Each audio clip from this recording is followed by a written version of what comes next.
Hello दोस्तों, मैं इंद्रेश अपने YouTube channel Indresh GS classes में आप सभी का स्वागत करता हूं। तो दोस्तों, आज हम लोग हिंदी का प्रैक्टिस सेट नंबर जो है हम लोगों का कौन सा सेवेंथ देखेंगे। तो आप लोग ज़्यादा से ज़्यादा सपोर्ट करिएगा। अगर आप लोग जो पीछे की वीडियो नहीं देखे हैं तो प्लेलिस्ट में सीटेट नाम से पड़ी हुई है वीडियो, जाके आप वहाँ देख सकते हैं। वहाँ आपको मैथ की भी मिल जाएगी, सीडीपी की भी मिल जाएगी, पर्यावरण की भी मिल जाएगी और हिंदी की भी मिल जाएगी। ठीक है, तो आज हम पहले गद्यांश देखेंगे। 15 क्वेश्चन हमारे गद्यांश के, जिसमें से 15 हम लोगों को लाना है और 15 हमारे किसके, जो पैडागोजी के। तो चलिए आज का पहला गद्यांश देखते हैं। गद्यांश करने का तरीका क्या होता है, तो पहले हम क्या इसमें देखते हैं, पहले प्रश्न को पढ़ते हैं। प्रश्न को पढ़ने के बाद हम गद्यांश को देखते हैं। गद्यांश में जो हमें प्रश्न दिखता है वहाँ हम अंडरलाइन कर लेते हैं। उसके बाद प्रश्न हमारे क्या हो जाते हैं, सॉल्व हो जाते हैं। तो उसी ट्रिक के मेथड के साथ हम लोग आज फिर स्टार्ट करते हैं। ठीक, जो लोग पहली बार चैनल पर विजिट कर रहे हैं तो आप लोग शेयर कर दीजिएगा, चैनल को सब्सक्राइब कर लीजिएगा। ठीक है, चलिए आज का पहला क्वेश्चन देखते हैं क्या है, फिर उसके बाद हम लोग गद्यांश को पढ़ेंगे। पहला क्वेश्चन हमारा क्या कर रहा है, ए मेरे वतन के लोगों गीत के बारे में क्या सच नहीं है। ये हमें गद्यांश से ही पता चलेगा। ठीक है, पहला क्वेश्चन। दूसरा क्वेश्चन कह रहा है कि भारत में 26 जनवरी का पर्व मनाने की उमंग न रहने का कारण क्या था, इसमें हमें बताना है। ठीक है, ये भी क्वेश्चन नंबर आप लोग 23 बताएंगे। रक्षा मंत्रालय को सूचना दी गई, ये सब गद्यांश से ही हमें पता चलेगा। अगला क्वेश्चन हमें क्या है, पीठ में छुरा भोंकने का अर्थ क्या होता है। पीठ में छुरा भोंकने का अर्थ क्या होता है, ये तो आप कर ही सकते हैं। ये क्वेश्चन तो विश्वासघात करना, युद्ध में घायल करना, आक्रमण करना या पराजित करना, तो क्या हो जाएगा 124 का। तो एक मुहावरा है, तो इसका क्या, विश्वासघात करना। किसी मित्र के साथ अपने क्या करना है, विश्वासघात करना। एक तो यहीं से हो गया। ठीक, चलिए क्वेश्चन नंबर 125, जानी मानी फिल्मी हस्तियों को बुलाने का निर्णय क्यों लिया गया, ये भी हमें गद्यांश से ही पता चलेगा। अगला क्वेश्चन नंबर 126, मांग का सिंदूर पूछ जाना, मुहावरे का क्या अर्थ है। मांग का सिंदूर का ये क्या होता है, मांग का सिंदूर पूछ जाने का अर्थ क्या होता है 126 का, बताइए। 126 का क्या आ जाएगा, ए पार्ट, मतलब विधवा हो जाना। ठीक है, विधवा हो जाना। 127 क्या है, देश का हौसला पस्त था, ये भी हमें गद्यांश से ही मिलेगा। ठीक है, और उमड़ना क्रिया का कौन सा प्रयोग ठीक नहीं किया गया, तो हमारी नदी भी उमड़ती है, आंसू भी उमड़ते हैं और भीड़ भी क्या होती है, उमड़ पड़ी। जैसे कोई, नहीं लोग बोलते हैं कहीं बहुत ज़्यादा भीड़ उमड़ी थी। ठीक है, ऐसे आप क्वेश्चन को देखे होंगे। ठीक, लेकिन दूध उमड़ता नहीं उबलता है। ठीक, इस चीज़ को आप लोग याद रखेंगे। तो इसमें पूछा है बी पार्ट, हमारा 28 का क्या जाएगा, बी पार्ट। चलिए अब गद्यांश पढ़ते हैं। गद्यांश को पढ़ने के बाद आंसर देते हैं हम लोग। चलिए गद्यांश को पूरा पढ़ते हैं। आइए स्टार्ट करिए गद्यांश को। 121 से 128 तक क्वेश्चन हम लोग गद्यांश का है। ठीक, हमें स्वतंत्र हुए 15 वर्ष हुए थे कि पड़ोसी देश चीन ने हमारी पीठ में छुरा भोंक दिया। इसका हमने अर्थ बताया है। छुरा भोंकने का अर्थ होता है विश्वासघात। उत्तरी सीमा की सफ़ेद बर्फीली चोटियां शहीदों के खून से सनकर लाल हो गई। हजारों माओं की गोंद सुनी हो गई। हजारों की मांग का सिंदूर पूछ गया, ये भी क्वेश्चन हम लोग कर चुके हैं। ठीक, और लाखों अभागे बच्चे पिता के प्यार से वंचित हो गए। गणतंत्र दिवस निकट आ रहा था, देश का हौसला पस्त था, कोई उमंग नहीं रह गई थी पर्व मनाने की।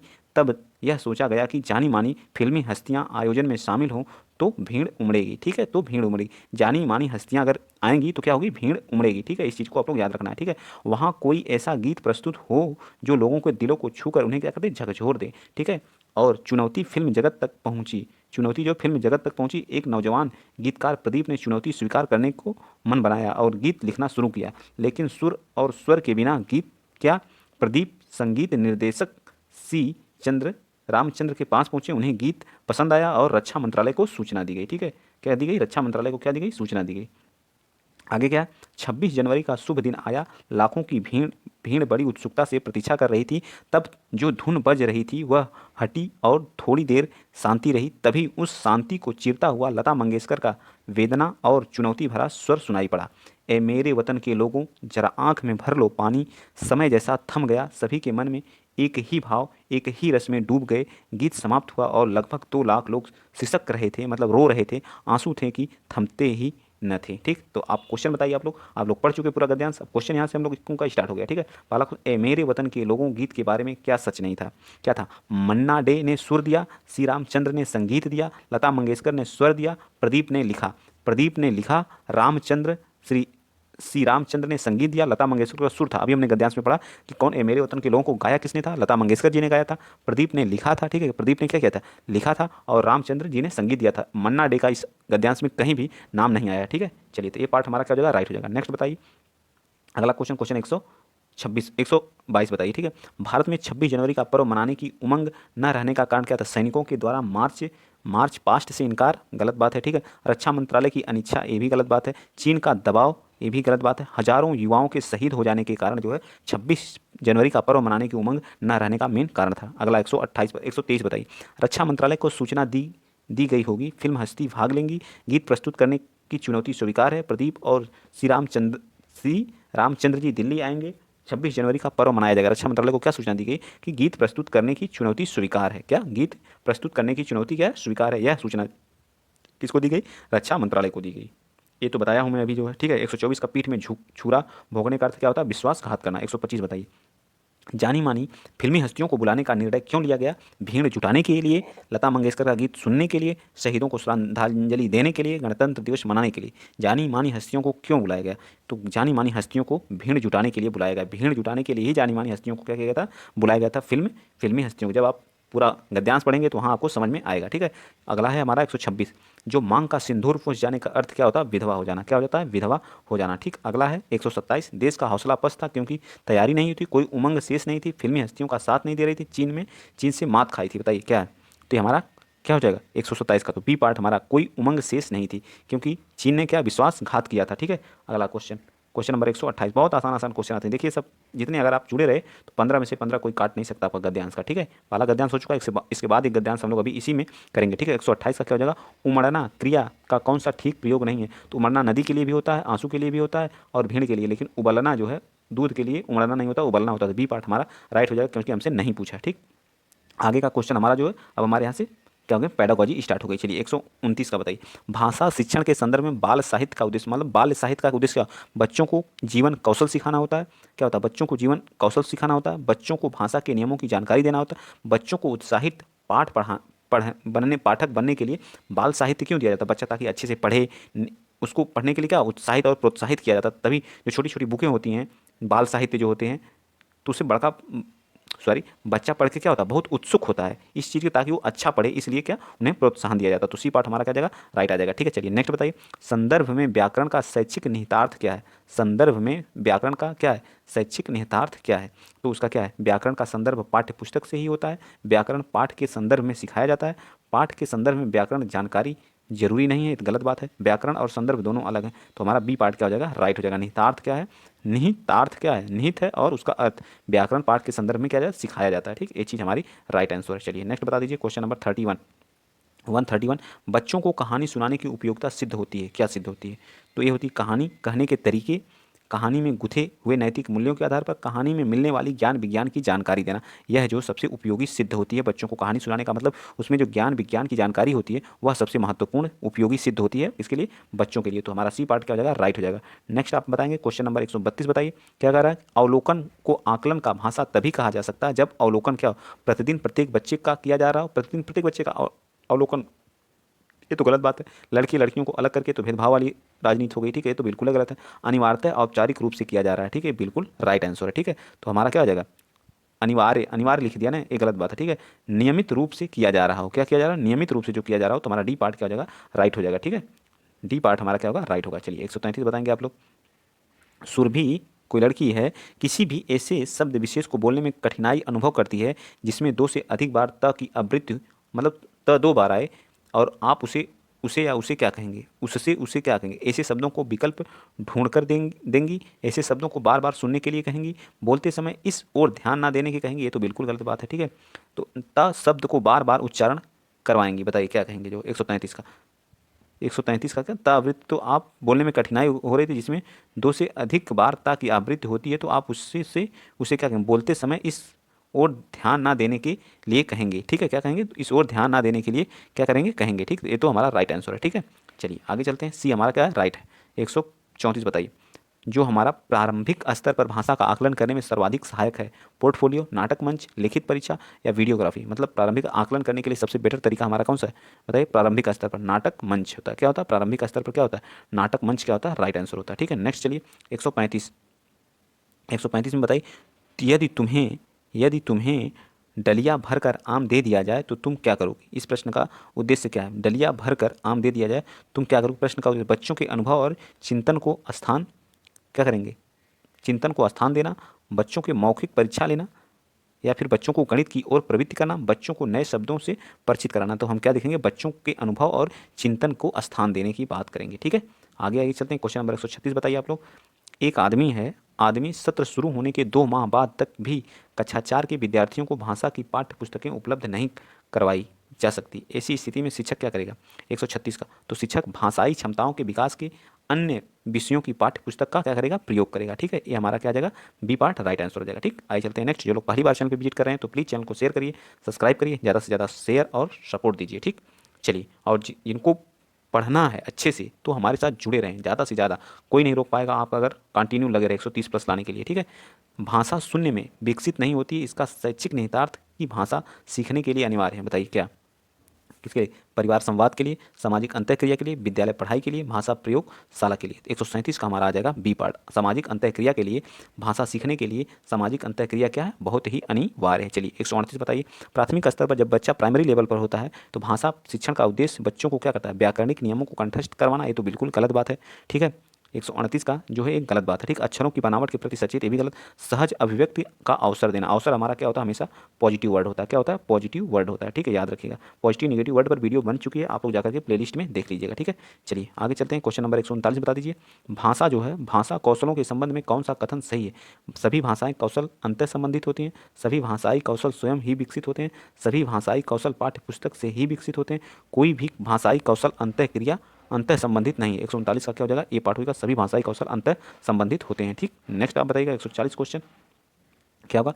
पढ़कर समझना, पढ़कर समझना कुशलता का विकास करने में सबसे कम महत्वपूर्ण। कहानी का अंत दबाव देना, कहानी पर आधारित व्याकरण समझना, कहानी को अपनी भाषा में कहलवाना, कहानी पर आधारित प्रश्न बनवाना। बताइए 140 का। तो कहानी पर आधारित व्याकरण को समझना हमारी जो है पढ़कर समझना कुशलता का क्या होता है? विकास में सबसे कम महत्वपूर्ण है, ठीक है। बाकी कहानी का अंत बदलाव देना, कहानी को अपनी भाषा में कहलवाना, कहानी पर आधारित प्रश्न बनवाना, ये सारी चीज़ें हमारी क्या हैं? पढ़कर समझना और कुशलता विकास करने में सबसे महत्वपूर्ण है, लेकिन सबसे कम क्या है? उसका व्याकरण समझना, ठीक। नेक्स्ट चलिए 141 बताइए। जो निम्नलिखित में से कौन सा कथन प्राथमिक स्तर पर भाषा सीखने के महत्वपूर्ण उद्देश्य की ओर संकेत करता है? प्राथमिक स्तर पर भाषा सीखने के लिए महत्वपूर्ण उद्देश्य की ओर क्या करता है? संकेत करता है। बताइए कौन सा है?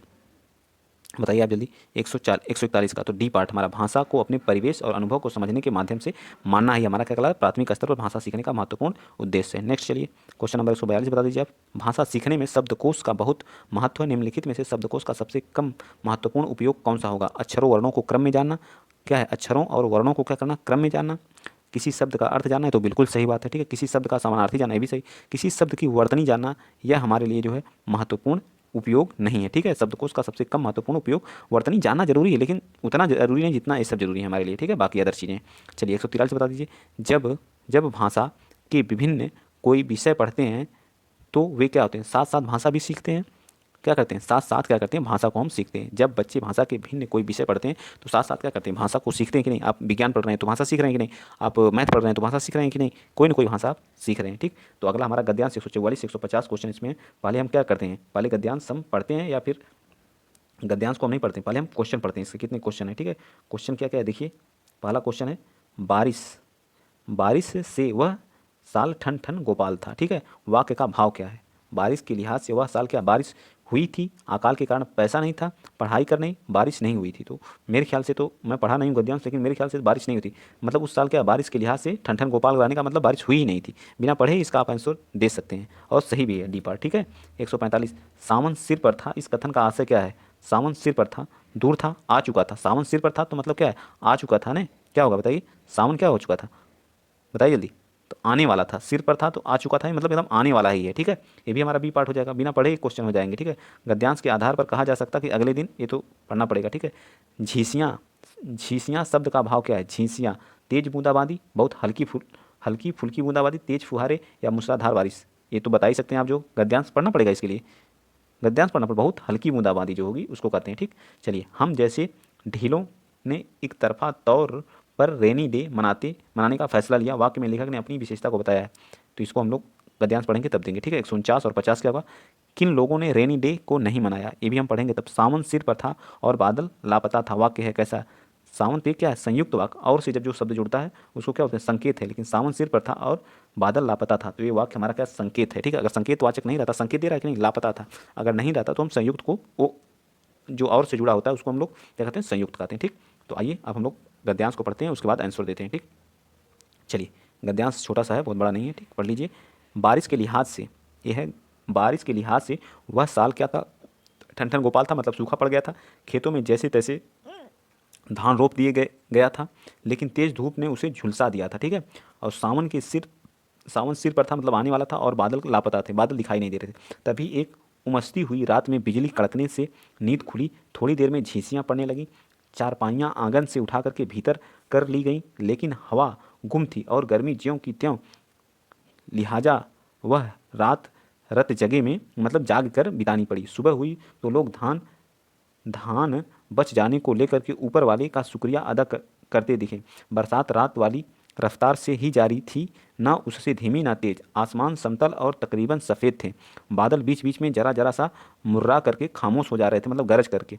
ठीक है, स्कूल का टाइम था तो हम जैसे ढीलों ने एक तरफा तौर पर रेनी डे मनाने का, ढीलों ने, हम जैसे ढीलों ने, तो किसने अभी क्वेश्चन पूछा है, हम जैसे ढीलों ने एक तरफा तौर पर रेनी डे मनाने, ढीलों ने एक तरफा रेनी डे मनाने का फैसला किया।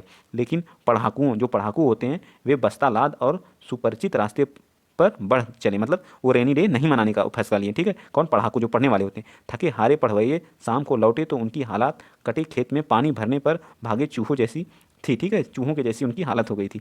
बारिश से बुरी तरह उबर कर हम सोए, इस उम्मीद की लिहाज कल नीला आकाश देखने को मिलेगा।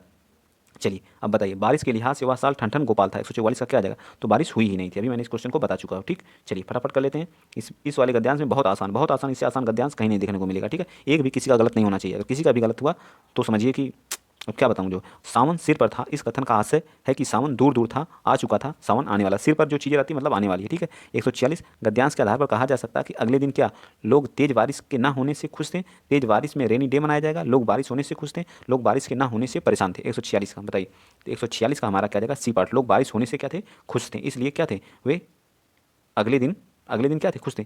झीसियाँ शब्द का भाव क्या होता है, बहुत हल्की हल्की बूंदाबांदी, ये भी बता चुका हूँ मैं। 148 बताइए, हम जैसे ढीलों ने एक तरफा तौर पर रेनी डे मनाने का फैसला किया। वाक्य में लेखक ने अपनी किस विशेषता को बताया, मतलब पढ़ाई में पिछड़े या हर्षोल्लास से त्यौहार मनाने वाले, दिमाग से कमजोर, बारिश का मजा लेने वाले। बताइए 148 का तो कौन है, पढ़ाई में जो पिछड़े हुए थे उन्हीं को क्या कहा गया, ढीला कहा गया। ढीलों को एक तरफा, ढीलों रेनी डे मनाने के, जो कमजोर नहीं होते हैं, बंक मार देते हैं स्कूलों में, याद है कि नहीं आप लोगों को जब आप लोग पढ़ते थे तो। ठीक, किन लोगों ने रेनी डे नहीं मनाया, बताइए। जो पढ़ाकू थे, जो डरपोक थे, तो जो पढ़ाकू थे वो क्या किए, वो रेनी डे नहीं मनाए। मैंने क्वेश्चन कराया था। ठीक है, सावन सिर पर था और बादल लापता थे। देखिए हमारा संकेतवाचक, मतलब क्या थे, बादल लापता थे। ठीक है, तो आज के लिए इतना ही। वीडियो अगर आप लोगों को अच्छा लगा है तो प्लीज़ वीडियो को शेयर करिएगा, चैनल को सब्सक्राइब करिएगा। गद्यांश के तो जितने भी हैं आए हुए हैं प्रीवियस प्रैक्टिस सेट एकदम धुआंधार चल रहे हैं जो है। ठीक है, चच्चू से प्लस जो है आप लोगों के यूथ कंपटीशन से, आप लोग जिस चीज़ का कहेंगे प्रैक्टिस सेट कराने के लिए उसका प्रैक्टिस सेट कराया जाएगा। पहले इन दोनों को फिनिश कर लिया जाए, उसके बाद नया कोई प्रैक्टिस सेट कराया जाएगा। ठीक है, लेकिन आप इन्हीं को रिवीजन करिए, सारी चीज़ें आपको तैयार हो जाएंगी और आप 120 और 130 कोई नहीं काट सकता अगर आप मेरे साथ जुड़े रहे तो। ठीक है, आप लोगों को पर डे क्लासेस मिल रही हैं। ठीक, ज़्यादा आप लोगों का समय नहीं ले रहा हूँ। ठीक है, 20 से 25 मिनट की वीडियो रहती है, वहाँ पर रिवीजन कर लिया करिए। फिर उसके बाद अपने बिना खुद से पढ़े कुछ नहीं होगा। ठीक है, वीडियो देख लेने से या किसी बहुत बड़े चैनल को देख लेने से नहीं हो जाएगा। ठीक है, जब तक खुद नहीं पढ़ेंगे जो है तब तक कुछ नहीं होगा किसी का। ठीक, तो आज के लिए इतना ही। अगर वीडियो अच्छा लगा तो प्लीज़ वीडियो को शेयर करिएगा और चैनल को क्या करिएगा, सब्सक्राइब करिएगा। जय हिंद, जय भारत।